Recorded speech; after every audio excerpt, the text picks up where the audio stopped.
And now for something completely different. Forget everything you've been told by others before. Get ready for the real deal. The full story. Real talk about money, markets, life. Now, it's The Real Investment Show with Lance Roberts. Presented by RIA Advisors. And good morning, welcome to the show. Of course, it's the second best day of the week for The Real Investment Show. Glad you're joining us this morning, of course. And look, if you're watching us on X this morning or on LinkedIn and wherever else we're streaming, be sure and drop a like for the stream. We certainly appreciate it very much. If you're on YouTube this morning, be sure to hit that thumbs up button. It certainly helps us out a lot, and we do appreciate that. So, a few things happening. Of course, yesterday ADP reported just 22,000 jobs on the increase. And that's the employment numbers continue to remain at least a bit weak. Now, we were supposed to get the BLS employment report tomorrow. That's been delayed because of the government shutdown, at least for right now. So we'll see. We should get that fairly soon. They should have that cleaned up, and then we should get the release and see what that is. But again, the employment data continues to be on the weaker side of the ledger, despite this kind of reflationary narrative that we're seeing in the markets. And we've talked about this push in the reflation narrative. We've seen mid caps and small caps doing well. We've seen the equal weighted index doing well. 66% of stocks in the S&P 500 are now trading very well. And that's because of this kind of the bottom half of the index is doing a lot better. Companies like Caterpillar are doing really, really well. And it's interesting right now because now all of a sudden this is where everybody's kind of waking up and going, oh, we need to be in these stocks. Well, we were talking here on the show several months ago that the value trade was really out of favor, and we'd likely see that rotate back. And so this is what we've seen. We've seen this rotation back into the value sector. However, now that trade is getting very, very extended. And just, as we've talked about before, these cycle rotations occur all the time in the markets. And so now everybody's starting to pile into these kind of value-oriented stocks. The value index is doing exceptionally well compared to the momentum index. But those are starting to get very, very overbought here. And so as investors, we should be looking at things that maybe haven't been performing as well and looking for where the next rotation may go to. Because again, as our job is always the case, is we want to try to buy things low, sell them high, but unfortunately as investors, we tend to do just the opposite. In fact, speaking of investors, retail investors have been all in the month of January. According to Citadel Securities, which is the hedge fund that clears all the trades for Robinhood, they pay for their order flow, so they have a really good insight into what retail investors are doing. January, in the month of January, had record purchases of ETFs, options, and single equities across the platform. And we're talking like 50% higher than any of the previous 5 years, going back to 2020 when Robinhood really kind of first came into notoriety because of the whole kind of shutdown of the economy. So, it's just interesting that, we're starting to see this push of retail investors just trying to get into the market as fast as they can. And this is coming at a time, of course, when we already have very high levels of margin debt. We already have a lot of speculative activity in the markets, and we're seeing this push now. We're just seeing them kind of move pockets of where they're investing. They were chasing these stocks, now they're chasing these stocks. And the question will be is like, where do they go to next? Unfortunately, they tend to overstay their welcome to a large degree and wind up losing money. But again, that's just kind of the nature of the markets. But it is very interesting to see kind of what's going on. Lots of speculation. Now, a couple other things that are coming up in particular. So we're just finishing up this week of earnings season. Last night we had Google report earnings. They were exceptionally strong. After the bell today, we have Amazon. So, we're finishing up kind of the Mag 6, so to speak, and then, of course, we won't get NVIDIA until the end of February. But again, we're just seeing, these companies are still just generating massive amounts of capital, revenues, increasing CapEx. That story has remained consistent really across the board for all these companies in terms of, particularly these hyperscalers that are in this AI space. They have not backed off, kind of what they're doing. And this was one of the big things. Now, the markets have not been responding really positively to this. Google's going to trade down just a little bit this morning on the news, despite the fact that they're growing earnings at a very rapid pace. stocks are still trading off, and we've seen this kind of rotation out of these kind of Nasdaq related stocks into these other companies right now. Again, that kind of that bottom 493 that we've talked about for a long time. We're seeing that rotation occur in the markets. In fact, this brings us up to what you need to know before the bell this morning. So again, yesterday the markets did sell off here just a bit.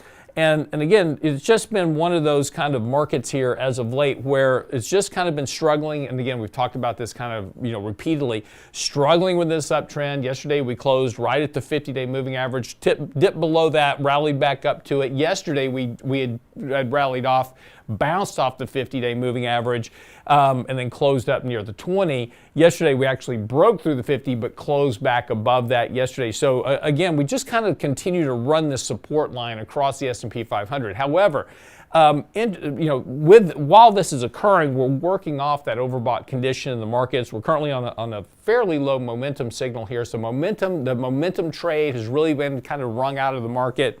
We're kind of working off some of that overbought condition, kind of pushing it back down. But again, the trend of the market remains, kind of intact here, despite all this turmoil kind of in the big cap names. And again, we kind of saw that yesterday. There was this big kind of, deluge into the momentum side of the trade. Momentum did very, very poorly yesterday. We saw a lot of red in the mega cap stocks yesterday. But again, the rest of the markets were doing okay. We've seen this for the last couple of days. Value versus growth has really kind of gotten very, very extended here. That's been the trade here over the last few weeks. But again, that trend, the trend in the overall market remains okay. There's nothing happening in the overall market that's overly concerning right now. However, if we look at the Nasdaq, a little bit different story here. The Nasdaq has broken below the 20, the 50, and the 100-day moving average. So we've broken down below that. Again, we're just in this kind of big, we're just kind of in this big kind of consolidating, topping process, at least in the markets right now. We're on a sell signal, but we're extremely oversold here on the Nasdaq. Again, this is because of what's been happening kind of in the technology space in particular, but we're extremely oversold. And previous levels of such oversold conditions, and we can see this, have typically equated to bottoms in the markets that have been kind of opportunities for at least a reflexive trade. We see it here, we see it here, we're going to potentially see it right here. And again, from a momentum basis, the market is pretty oversold on several levels. But again, previously, every time we've been kind of this oversold at where we are, we've gotten a bounce off of these lows. So again, seeing kind of a rotation back, from that value trade into growth, at least here for a few days, a couple of weeks, a month, would not be surprising. Again, the overall, kind of growth of the market is fine. Earnings are doing exceptionally well. These companies they're really kind of making up the Nasdaq are doing fundamentally extremely well. This has just been more of a narrative trade than anything else in this kind of rotation within the markets. And I would expect that here sooner rather than later, we're likely going to see a rotation back into some of these stocks, just as markets start to realize that, hey, some of these companies are extremely oversold, but yet they're oversold more than the fundamental issues that are currently with the company. So again, just, as investors, we just want to kind of watch for these opportunities for this rotation trade. I wouldn't suggest that this would be today or tomorrow, but again, this is kind of where you want to start paying attention to things as the markets are getting decently oversold. We have taken out some moving averages. That is a little bit concerning. There is risk down to about 5760 on the Nasdaq. If we get down that's the 200-day moving average. But there's a lot of support running right through here where we could see this market at least find some short-term footing for a trading opportunity. Anyway, just something to pay attention to, and we'll keep you updated on that as it goes. So that's what you need to know before the bell this morning. We'll come back. We'll pick up with Michael Lebowitz here in just a second. Don't go away.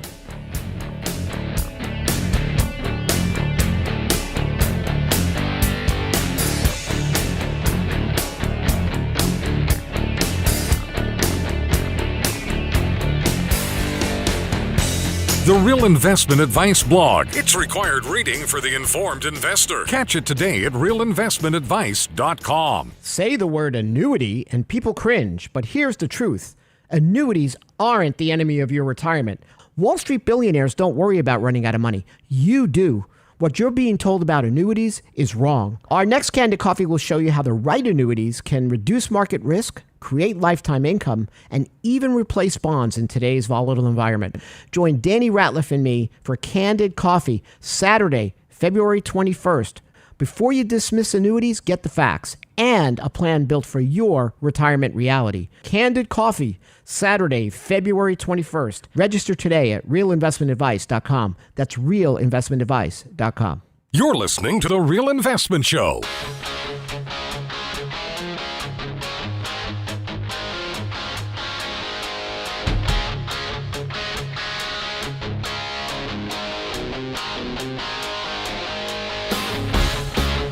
And welcome to the show this morning. All right, it is Thursday, of course. Michael Lebowitz joining this morning. Good morning, Michael. How are you, sir?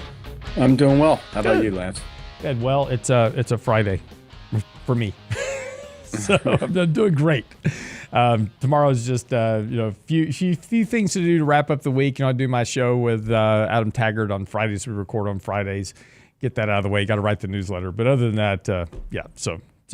Fridays are always a good day. I like Fridays. Lots of fun. Thursdays are the new Friday. For me anyway, yes, they are. So anyway, few things to talk about this morning. First of all, lots of commentary here lately about Kevin Warsh, now the kind of the Fed chair, just waiting kind of really for nomination to get done. Kind of really both sides of the camp. It's interesting that there's a lot of people saying, look, he's going to be very hawkish. He's going to, kind of be very different than we've had before. We've heard this story so many times before with every Fed chairman. We heard this with Jerome Powell when he comes in. He's going to be different. But there's a good bit of concern. I was just reading some work today by Albert Edwards over at SocGen that, he was talking about, in particular, he says, take a look at what's happening with the Truflation index. That index is dropping. It suggests that inflation's around 0.9% right now, and well below the Fed's target. And that CPI, which has a very high correlation to Truflation, will follow that index. And his point was, and I thought this was interesting, he said, this is a real interesting conundrum for Kevin Warsh, who is, kind of leans more to the hawkish side. He's going to have a real tough time dealing if inflation does fall below 1% as expected. He's going to have a real tough time being more hawkish in terms of his positioning. Yeah, Truflation is really a conundrum. It's really the one piece of data out there that's really telling you there's something wrong. So Truflation measures over 100 million pieces of data. Mm-hmm. It's real time. It's getting it from every source possible. It is probably, and I say probably because I don't know what's in the model, probably the best source of a general inflation index that we have. It's certainly better than CPI, PPI, PCE, which have all kinds of flaws. But the beauty of Truflation is it tends to hug CPI. Tends to predict it, but also hug it, that they're very similar.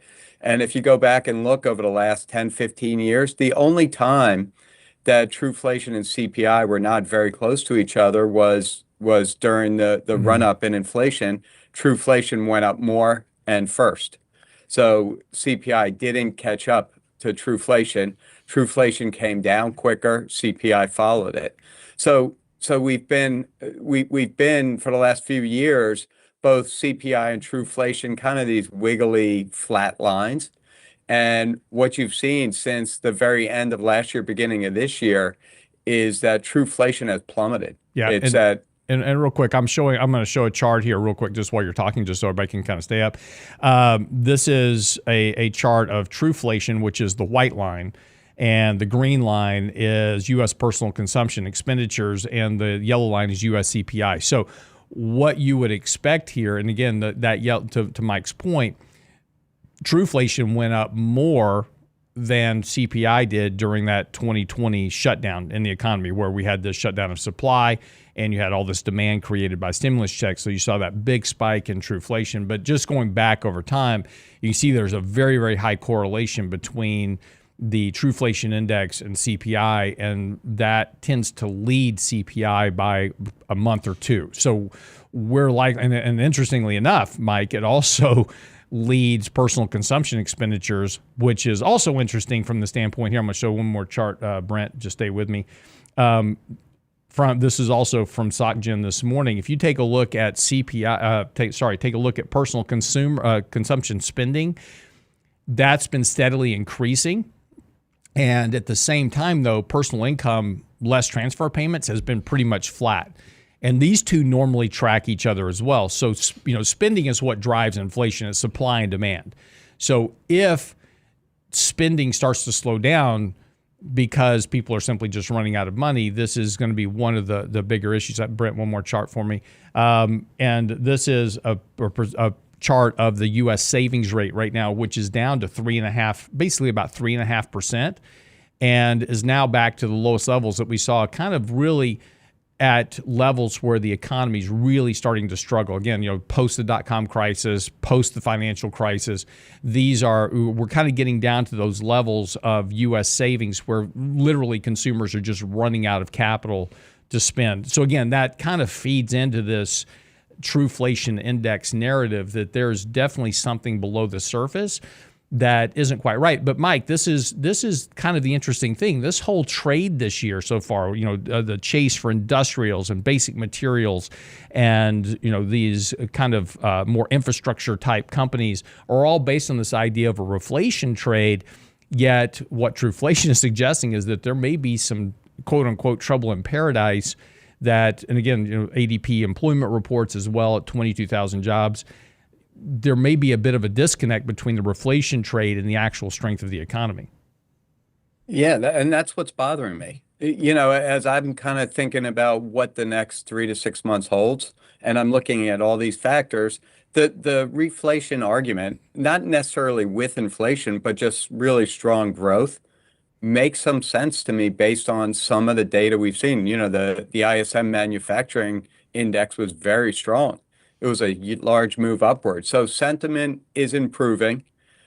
All the economic data seems to be fine. But the problem with Truflation is it's plummeting. It's not just gradually falling. I mean, it's fallen over 1% in a month and a half. That's telling you prices are coming down on the prices that they measure, but there's something else happening. Why would prices fall so fast? And that's kind of what I can't get my hands around. Typically, the bond market would sniff something like this out. You would expect the bond market to rally a little. Bond market has been dead. It's just yields are flat. They're going nowhere. You get good news, bad news. Maybe they move a tiny bit, but it's almost the exact opposite of the volatility we saw about a year ago. Bonds are they seem to have found their yield. It's like a tug of war. Both sides are equal. They're just, the rope isn't moving. The flag in the middle isn't moving. And it's like they don't see this Truflation number, or they're just torn between Truflation, maybe savings, consumer spending, some of the stuff you said, but Right. some of the other arguments about reflation. And it's just happened to be stuck where it's at.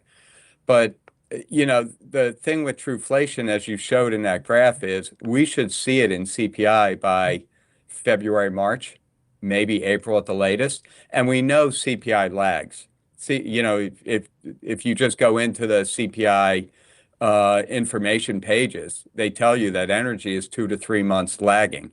We know, we've talked about this ad nauseum, that shelter prices lag anywhere from 6 months to 2 years. And we're grossly overdue for lower shelter prices, knowing what we already know, knowing what's happened in the economy. So, back to Warsh, this is one piece of data that the Fed, I'm not even sure this is Warsh's problem because he won't be there till May. This may be Powell's problem, because if Truflation proves to be a good leading indicator, we should start seeing CPI fall off pretty quickly, which means that Powell may be the next one to cut rates, maybe even twice before Warsh steps into the office. So, Lance, it's kind of odd to see one piece of data that's really just grossly out of whack with everything else, but it's a very not trusted, but it's a very well-calculated piece of data, very thorough. And, it's I can't remember seeing something that's just that far out of the norm um, in a long time. So definitely bears paying attention. Maybe Truflation will just pop back up. Maybe it was kind of some seasonal type activities that overly affected Truflation with the holidays and then the new year. But it is interesting. And one of the things that's kind of been leading Truflation, energy prices have been weaker. They've been a little more volatile, weaker, but recently. But again, CPI lags a couple months. So Truflation is picking up real energy prices. CPI is still dealing with November, December. Food inflation is rolling over. In fact, Frito, I think it was Frito-Lay. Do they make Doritos? Whoever makes Doritos and some of the other products, they're cutting prices. So Doritos are cheaper. Fritos are cheaper too. I just bought a bag yesterday because we had chili. Yeah, nice. Was yesterday your cheat day? Yes, it was actually. It was turkey chili, 99% fat free. So with Fritos. Yeah, it was a very small portion. Yes, of course. No beans. Who eats beans in chili? Who eats beans in chili? There, you know who eats beans in chili? Yankees. Exactly. I bet What's Mike wrong eats with beans that? in. Yeah, see right there, he eats beans in his chili. Nobody eats beans in chili. Not real men. Of course you do. You put those red kidney beans in there. Yeah, only you New England pansy people. And, I'm not from Texas. New England. That's where you live. No, it's not. You're up there in the eastern corner over there by D.C. Okay. Real men eat. Okay, you southerner. Anyway. Lance, it's also, the other thing is we know tariffs had an impact on some goods. Yes. It raised the prices of goods. We've talked about this before, but that effect starts and it ends, right? You jack the price up 20%. That's 20% inflation. If it stays at the same price next month, that's zero inflation, the way it's calculated. I know prices are still 20% higher, but month to month, it's zero inflation. So we should be, we've talked about this, we should start seeing that effect where we go from a high inflation rate to a near zero inflation rate on many goods. And then you got the housing issue, which we've pointed this out for a while, that thing could drastically slow in CPI any month because it's so far lagging what the real world is telling us. So I could certainly make arguments why Truflation is right. And again, if it is, the Fed better start cutting rates soon, which would, I think, be shocking to markets and to the public. And that may argue, like you started earlier, that there's a rotation to, value's been in vogue, so to speak. But the value growth trade is getting very overbought at this point. Might it be that Truflation is trying to tell us that the Fed's going to be cutting rates and that growth is going to be the new style for at least a couple months? Value may still be in vogue for 2026. We may look back and say this was the year of value, but growth may be making a little comeback here. I agree. And, again, we've talked about this before, is that, the mistake that investors make is they always chase whatever trends in the market, right? Whatever narrative is going on, that's what we're all going to chase. And as investors, we should be looking for where the money's, kind of like the old Wayne Gretzky kind of, statement, which is, look for where the puck's going. So, if you want to make money in the markets, look for where the puck's going to go to next and start building. And again, you don't go all in on it, but and just like we were buying value back in late November, early December in the portfolio, and we started out with small positions. We added those, we bought Verizon, we bought Philip Morris and some other companies, and everybody was like, why are you buying this stuff? We need to be in this other stuff. And now they're glad they have that. And you don't have to be all in on a trade either. We still have our Googles and our Amazons and our Apples. We pared those back a bit, but we still own those companies. So when this rotation occurs, our portfolio will capture that on the rotation. So again, it's not about trying to time the exact bottom. It's looking for opportunities that may present themselves in the future and try to be ahead of where the game is. And this is why we always talk about position sizing, start small. We bought a very small position. This was in the chat a few minutes ago. Somebody was saying, they bought Bitcoin. Yeah, we bought a very small position in Bitcoin in one of our portfolios, not our core models. But yeah, we bought it with the expectation that it was going to get cheaper. And as it gets cheaper, we will look for additional points to where we can add to that position and build it out into the portfolio. Because again, at some point, that asset is going to bottom and then you're going to get the next run up. And that's just what happened. Take a look at a chart. This is what it does on a regular basis. So look for those opportunities to where you can build positions cheap. Yeah, you may take some losses near term. It's okay, right? That's just part of investing. But you build into the position until it starts to work out in the right vein for you. Kind of Mike, something you and I were talking about yesterday. I touched on this in today's daily market commentary. Looking at software as a service. Those stocks are getting decimated over this idea of what's happening in the debt markets and that AI is going to take away all their business. Even Jensen Huang from NVIDIA came out yesterday and said that's complete nonsense. AI is not going to replace a lot of software as a service type business. It's going to enhance that business to a large degree. But these are the narratives, right? They kind of get out of whack, and we start to see this reaction to the narrative, and we start to overlook the fundamentals. But if you take a look at the fundamentals of some of these companies, they're very, very, very strong. And yeah, Lance, the one thing that I do pretty much every day, and I know you do the same thing, is I look at our portfolio performance, and then I look at the indices, and I say, which ones are we lagging? Which ones are we beating? And then I go through SimpleVisor and some other websites, and I say, okay, I look, is it growth or value that's leading the way? Large cap, small cap, which sectors are doing well? Which factors, what type of companies are doing well? Which ones aren't doing well? And it helps me better understand how this conglomeration of, what do we have, about 25 companies in aggregate track. Are we skewed towards value? Are we skewed towards growth, towards large cap, towards small cap, towards any of those factors? And when you watch it on a daily basis, you start to get a feeling. Like right now, we're slightly skewed towards value. We made trades. We bought Verizon, Altria. When was that? December? Right. October, November, whatever.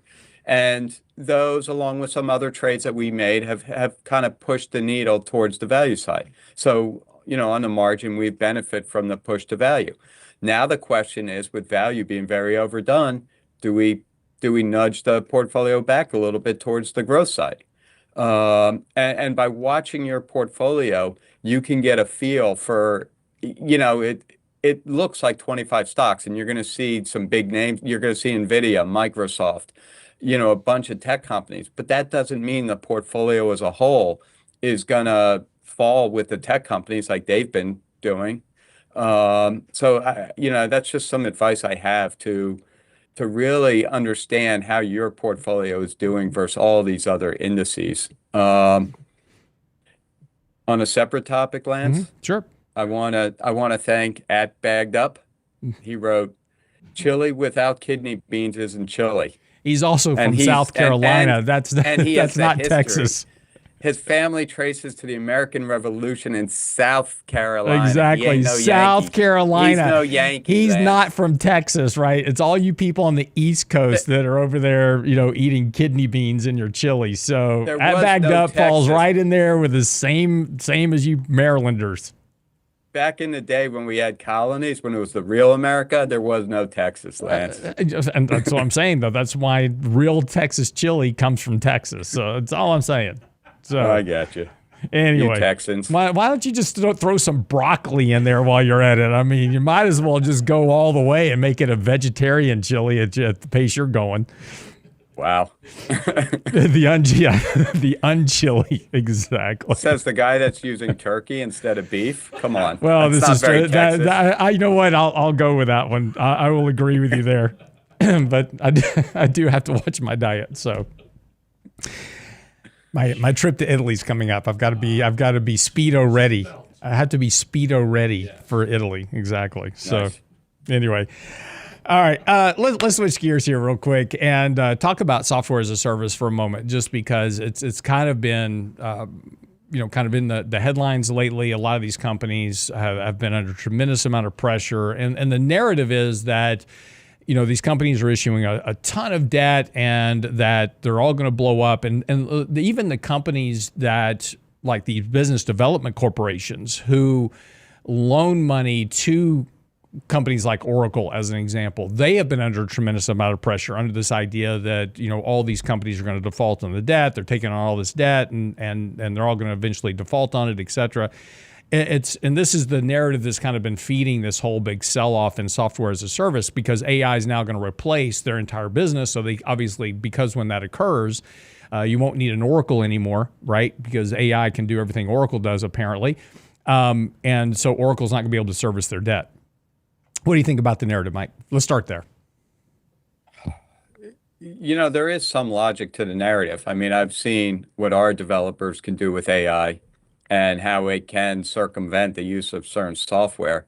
But I think it's very overstated at this point. And I think it's a few companies that are really driving that concern. Oracle kind of being a poster child for the software problem. Stock is down a lot. They keep issuing debt. They just issued another 25 billion or so of debt in February. And their stock, so Oracle is BBB rated, which is investment grade.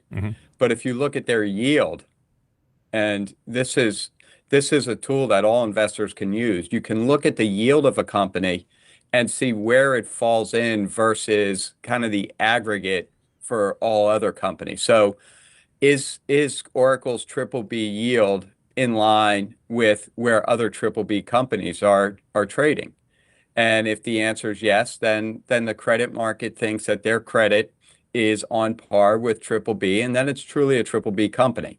And keep in mind, Lance, that the credit rating agencies tend to be slow to upgrade or downgrade. Right. So if you look at Oracle, their debt is trading 2.25% over U.S. Treasuries. That's called the spread. The I think it's BB is 160, 170 over, and single B is higher. So it's trading somewhere between a BB and a single B. Those are junk bonds. Those are bonds that have BB has roughly a 5% chance of default in a given year. So the market is telling you it's trading these bonds like it's kind of split between B and BB. And that's concerning.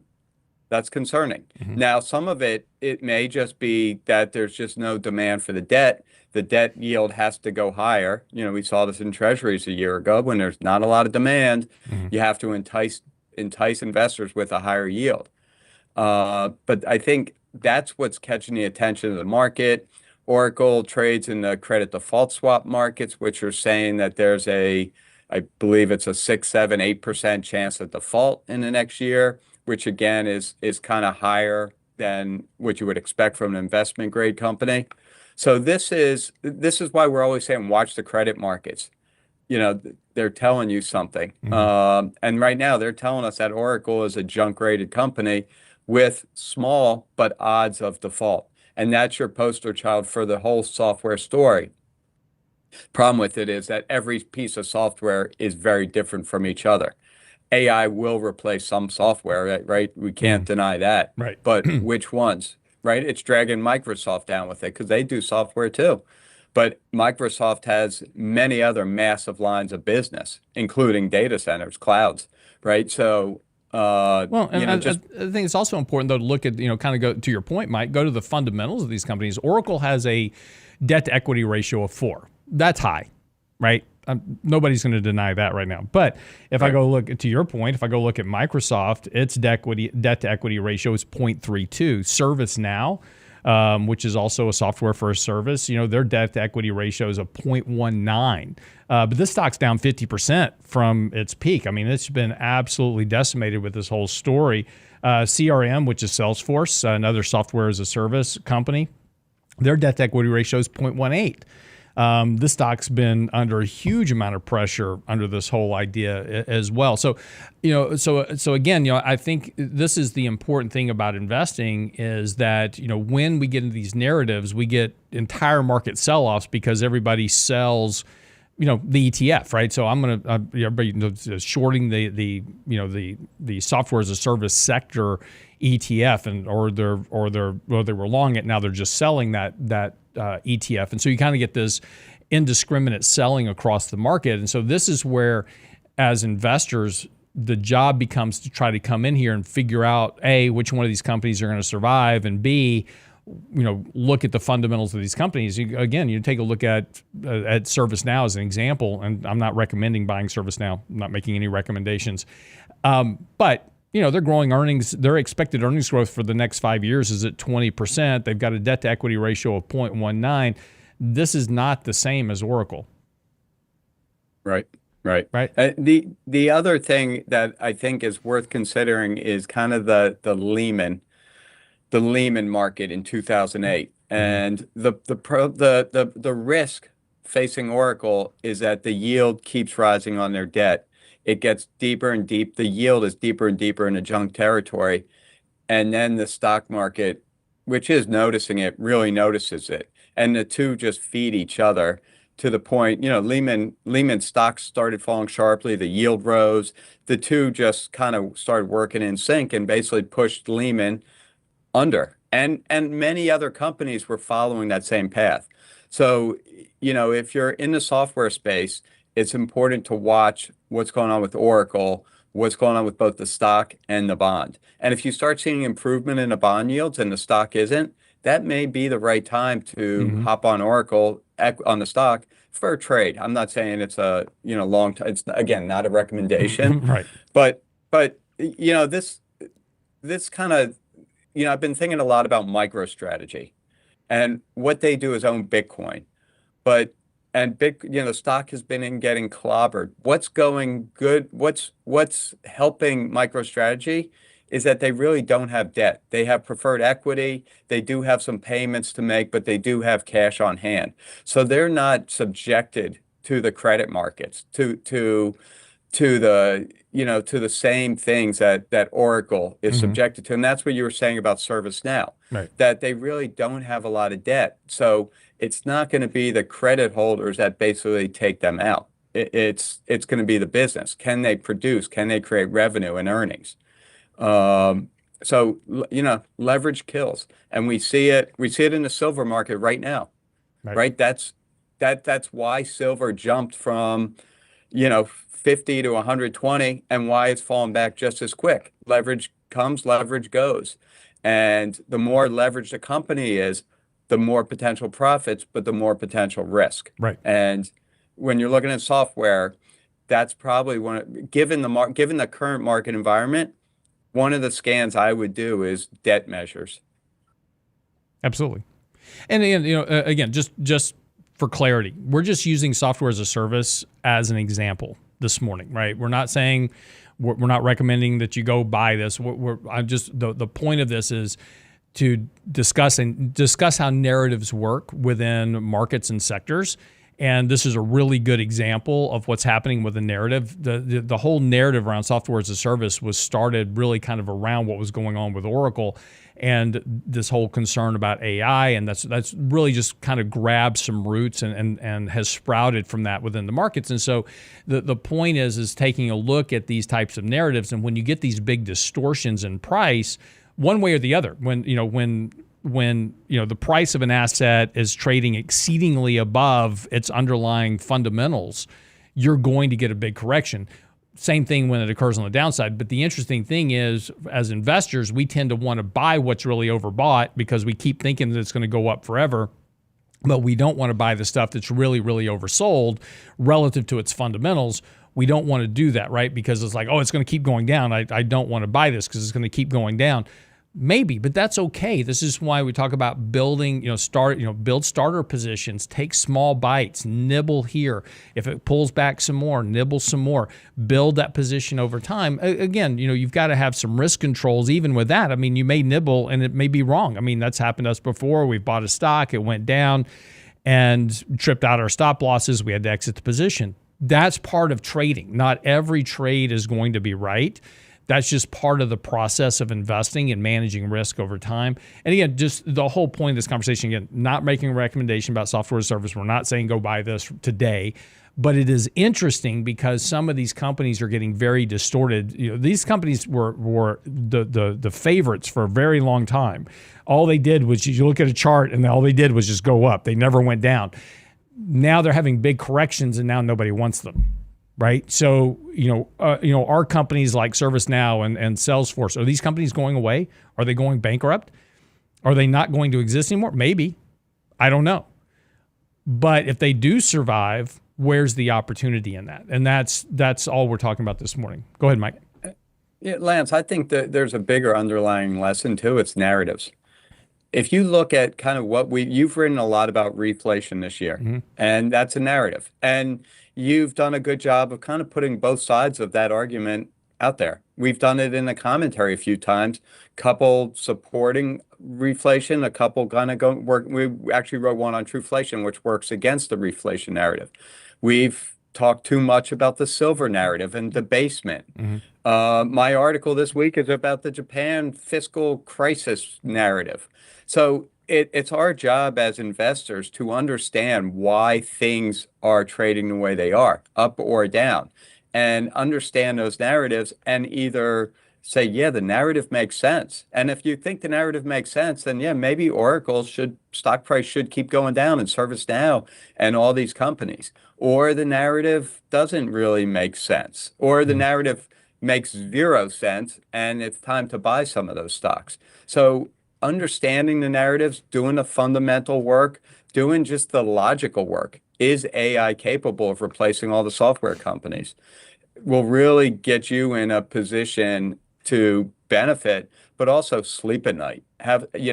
Be comfortable in your investment decisions. So, I think at the end of the day, how much time do we spend on this podcast from week to week, either debunking a narrative or kind of supporting a narrative? That's it's either that or the Fed, Lance. And right. We talked about Warsh, but I thought we were going to avoid the Fed today. But well, I mean, you can't really ignore the Fed from the standpoint that the markets are so key to what's going on. And again, there's a lot of narratives around Warsh as an example, and that he's going to be very hawkish. And there's the other narrative that he's just Trump's whipping boy, and he's going to do whatever Trump says. Don't be so sure about that. Right. Don't be right. Either side of that. Right. There's kind of two narratives. It's the hawkish Warsh and the I'm going to do whatever Trump wants dovish Warsh. And I personally think Warsh is Powell. I think he's going to. I think he's going to be a lot like. I think he's going to be a lot more like Powell than what people expect.